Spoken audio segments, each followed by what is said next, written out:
वाह, मेरी मेहनत रंग लाई। इस बार प्याज की फसल बहुत अच्छी होगी।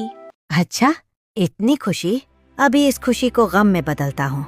इस खेत में पानी का बांध तोड़ दूंगा, सारी फसल बह जाएगी।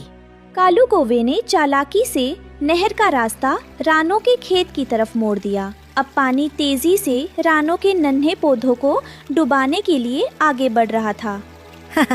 अब आएगा मजा, उड़ेगी रानो की प्याज और उसकी मुस्कान। तभी प्यासा दज्जू हाथी वहाँ आ गया और उसने खेत की तरफ बढ़ता सारा पानी खुद पी लिया। गज्जू की प्याज भी बुझ गई और रानो के नन्हे पौधे डूबने से बाल बाल बच गए। अरे, इस विशाल हाथी ने तो मेरा खेत बचा लिया, लेकिन ये इतना उदास क्यों है? पानी पीने के बाद भी गज्जू की कमजोरी दूर नहीं हुई और वो निढाल होकर जमीन पर बैठ गया। उसकी सूखी आंखें और थकावट बता रही थी कि वो बहुत ज्यादा बीमार और प्यासा है। हाथी दादा, आप ठीक तो है? आपने मेरा खेत डूबने से बचा लिया। नन्ही चिड़िया, मैं बहुत प्यासा हूँ। सारे तालाब सूख गए हैं। मुझ में अब चलने की हिम्मत नहीं। हाथी दादा, ओ हाथी दादा, आंखें खोलिए। आप ऐसे हार नहीं मान सकते। आपने अभी अभी अपनी जान जोखिम में डालकर मेरा पूरा खेत डूबने से बचाया है। नन्ही चिड़िया, शुक्र है कि तुम्हारे पौधे बच गए, पर लगता है अब मेरा सफर यहीं खत्म होने वाला है। मुझ में अब एक कदम भी चलने की हिम्मत नहीं बची। कालू कौवा गज्जू हाथी की हालत देखकर हमदर्दी दिखाने के बजाय जोर जोर से हंसने लगा। अरे रानो, इस भारी भरकम की मदद छोड़, अपनी प्याज बचा, ये तो मर जाएगा। चुप रहो कालू, दज्जू दादा ने अनजाने में ही सही मेरी मदद की है। अब मैं उन्हें प्यासा नहीं रहने दूंगी। रानो बहुत ऊंचाई पर उड़ती है, जहाँ कोई पक्षी जाने की हिम्मत नहीं करता। एक भूखी चील उस पर हमला कर देती है, लेकिन रानो की सूझबूझ उसे बचा लेती है। बच गई। ये चील तो मेरी जान ले लेती, पर मुझे डरना नहीं है। मुझे गज्जू दादा के पास पानी पहुँचाना ही होगा।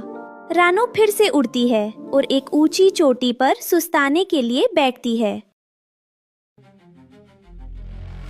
तभी वहाँ पत्थर के बीच से एक विशाल काला नाग फन फैलाकर निकलता है और रानो पर हमला करने की कोशिश करता है। बाप रे, इतना बड़ा काला नाग! आज तो हर तरफ मुसीबत है, पर गज्जू दादा की जिंदगी मेरे हाथों में है। मैं हार नहीं मानूंगी। दुश्मनों और कुदरत के कहर से लड़ती हुई नन्ही रानो मौत के मुंह से बाहर निकल आती है। बस थोड़ा और, सिर्फ थोड़ी दूर। वो देखो, बादलों के उस पार कुछ नीला नीला चमक रहा है। शायद मेरी मेहनत रंग ले आई। मिल गया पानी। पहाड़ों के दूसरी तरफ एक जादुई और हरी भरी घाटी छिपी थी, जहाँ दूध जैसा सफेद और नीला झरना बह रहा था। मिल गया, गज्जू दादा के लिए पानी मिल गया। रानो वापस उड़कर गज्जू हाथी के पास आती है। दादा, हिम्मत मत हारिए, बस थोड़ी दूर और, पहाड़ के पीछे ठंडा पानी है। मैं रास्ता दिखाती हूँ। रानो, तुम वापस आ गईं? मुझे लगा तुम मुझे छोड़कर कहीं सुरक्षित जगह चली गईं। रानो की बातों ने गज्जू के मुरझाए हुए शरीर में नई जान फूंक दी और वो धीरे धीरे अपने पैरों पर खड़ा होने लगा।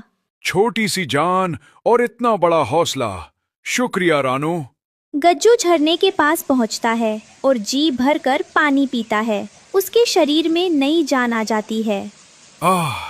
आज तुमने मुझे जीवन दान दिया है रानो। इतनी बारिश में कहाँ भागी जा रही हो नन्ही चिड़िया? आज मेरा शिकार खुद उड़कर मेरे पास आया है। आज छोड़ दो मुझे शिकारी, मेरे बच्चे घर पर अकेले हैं, मुझे जाने दो। बाज झपट्टा मारता है, लेकिन रानो फुर्ती से एक कटीली झाड़ी के पीछे छुप जाती है और रानो जान बचाकर आगे निकलती है।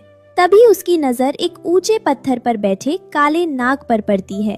इतनी जल्दी में क्यों हो? यहाँ से गुजरने वाले को मेरी अनुमति लेनी होती है। तुम तो वैसे भी थकी हुई हो, क्यों न मेरा भोजन बन जाओ। ए नाग देवता, मैं अपनी जान की भीख नहीं मांग रही, बस मुझे मेरे बच्चों तक पहुँचने दो। मेरी ममता का इम्तिहान मत लो। नाग जैसे ही डसने के लिए आगे बढ़ता है, ऊपर से बिजली कड़कती है और पास के एक पेड़ की टहनी नाग के सामने गिर जाती है। नाग पीछे हट जाता है और रानो को रास्ता मिल जाता है। नहीं, मैं नहीं हार सकती। माँ की ममता कमजोर नहीं हो सकती। बारिश और तेज हो गई।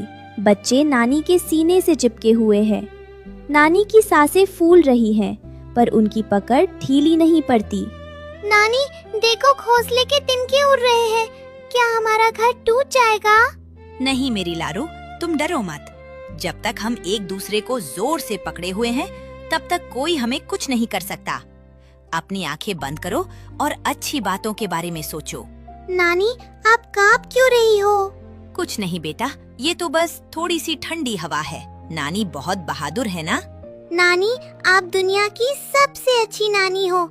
मैं बड़ा होकर आपके लिए एक ऐसा घर बनाऊंगा जिसे कोई हवा नहीं हिला पाएगी। जहाँ नानी अपने नवासों की जान बचा रही थी, वहीं पास की डाल पर बैठा कालू कौवा अपनी बुरी नजर उनके घोंसले पर गड़ाए हुए था। वो रानो के परिवार से जलता था।